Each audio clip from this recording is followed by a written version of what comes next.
Supreme कोर्टातील सुनावणीमुळे जिल्हा परिषदेच्या निवडणुका पुढे जाण्याची शक्यता, उपमुख्यमंत्री अजित पवारांचं वक्तव्य।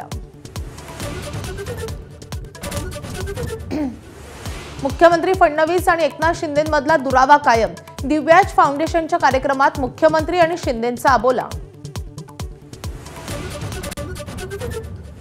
मनसे नेते अमित ठाकरे आज नवी मुंबई पोलीस ठाण्यात हजर राहणार।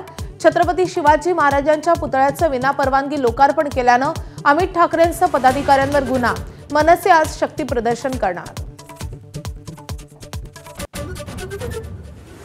दिल्ली स्फोटातील आरोपी डॉक्टर मुजम्मिलच्या घरातून स्फोटकांचा मोठा साठा जप्त, स्फोटकं तयार करण्यासाठी गिरणीचा वापर होत असल्याचा गौप्यस्फोट, तर रडारवरील अल फलाह विद्यापीठातील अनेक कर्मचारी आणि डॉक्टर गायब।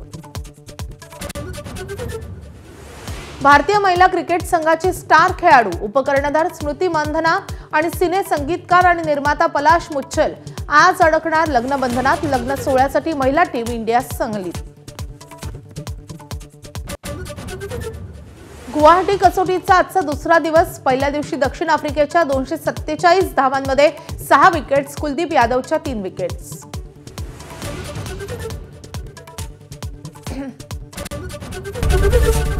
एबीपी माझा, उघडा डोळे बघा नीट।